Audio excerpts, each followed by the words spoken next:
Welcome to Seeing Dead People, the mystery storytelling podcast with a clairvoyant twist. We end every episode with Darcy answering a question from a listener about her psychic process. Whatever is going on in her head, I think it's so cool and astonishing. Trust me, you're going to have your own questions. Now, can I tag you for a listener's question? Absolutely. Okay. This comes from a Seeing Dead People fan named Shelley. And Shelley wants to ask you, Darcy, and this I would say is a good question myself. What would you recommend as the single thing an average person can do to be more intuitive? Oh, well, first of all, you have to believe. That to me would be the most important thing. And that there is a possibility that messages can come from the other side in all shapes and forms. And that's what you feel we have to believe? Be open. Okay? Right. It's like having that openness and being willing to accept what you can't understand is really important. And how do we do that? Trust. And we don't have much of that in this life. No, that's for sure. I guess the most important thing is to trust first. Because if you don't trust what you feel or what you sense, then how do you know how to act on it? Right.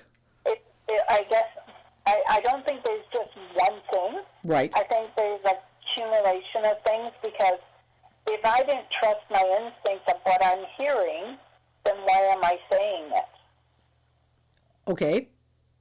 Okay, like the fact that when you ask, is he guilty of kidnapping and murder, I can honestly say no to the murder because that's what I hear. The kidnapping, well, I'm on the fence because just because he did up the scheme to make it look like a kidnapping. Okay, like, and when I say that, the note, I don't actually think he kidnapped the child. I think he just became party to it. Oh, okay. So, and that's what I feel. So now do I trust it? Right. Okay. And if I trust it, then I have to go with it. Okay, but then how do you prove your trust in something like this? I mean, I know you have experienced this ability for years, but how would you be able to say, well, I can prove that, so therefore I can trust it? Or do I have to just be literally trusting of myself without proof? I can't prove it. Right. I can't pull a document out of the air to prove it, so I have to trust myself. So really that's the fundamental starting point, isn't it? Yes. As you said, believe in yourself. Yes. Wow.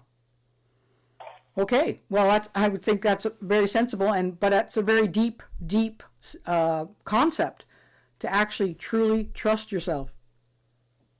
And I can honestly say that there are times I get messages and I don't always trust the message.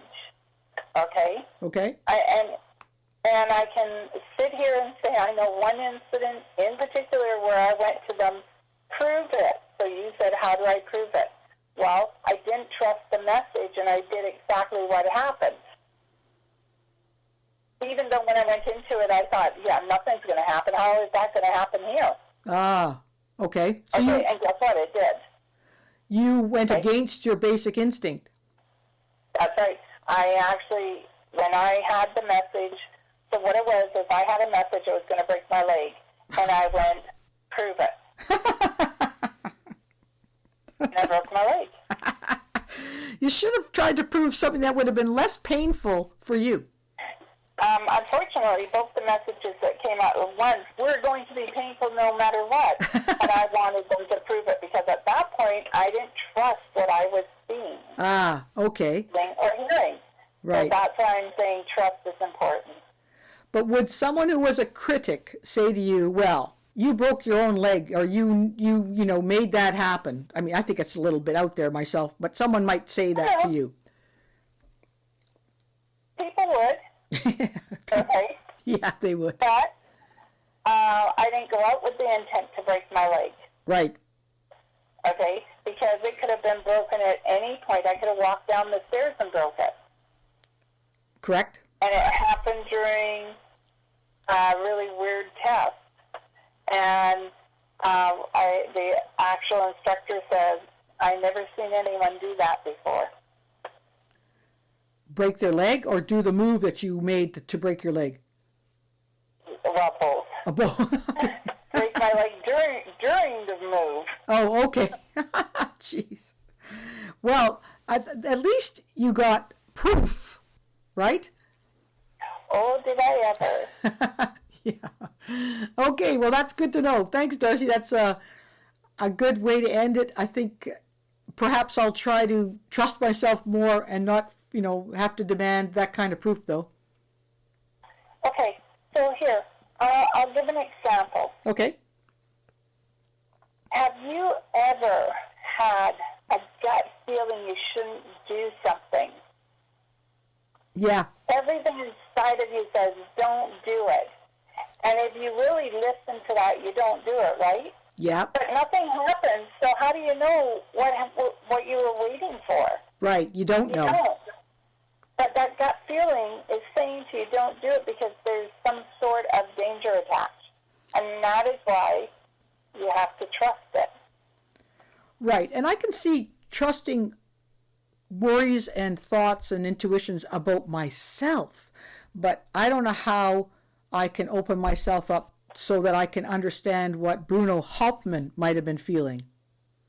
Oh, that's entirely different. With that, you're going to have to do a little meditation, spend years being a psychic medium, and then looking at the picture and going, okay, I'm going to throw up any second now. Okay, so when I feel like I'm going to throw up, it normally means danger, stranger. Yeah, okay. So it's not going to happen to me overnight, that's for sure. No. Well, I'm glad you have had the years of training and the skill, natural talent that you have, because then you could share it with us today. Yes, and every day is a new lesson. Good. Okay, well, thanks, Darcy. Okay, well, Yep. you have a fantastic day. You too. And on a side note for yourself, trust your gut. If you feel like you're pulled a certain way on your own home situation, trust it and see where it takes you. Yeah, thank you. I will. And same with you, but please give my best to your daughter. Okay, and same for, is it Glenna? Glenn, yeah. Glenn? Yeah. Same, tell her that if she believes in her conviction, she'll get what she's after. Okay, I'll tell Glenn. Thank you so much. I'm hoping you'll meet her soon. Okay. Okay, take care. Talk to you again. All right. Bye-bye. Bye.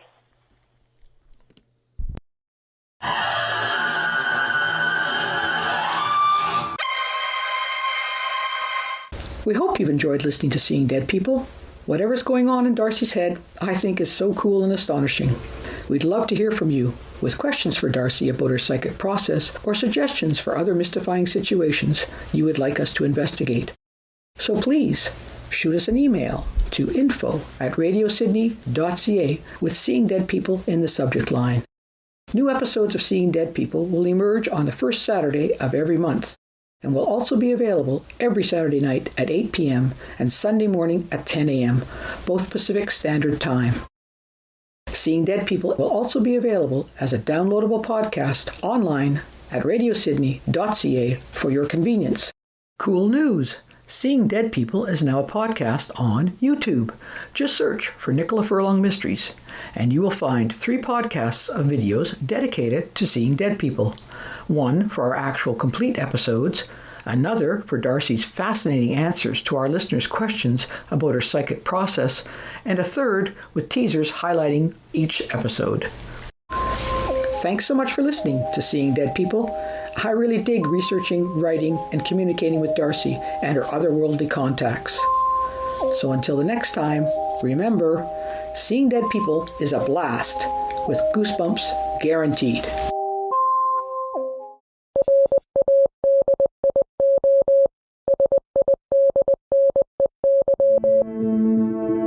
This has been a program of Radio Sydney.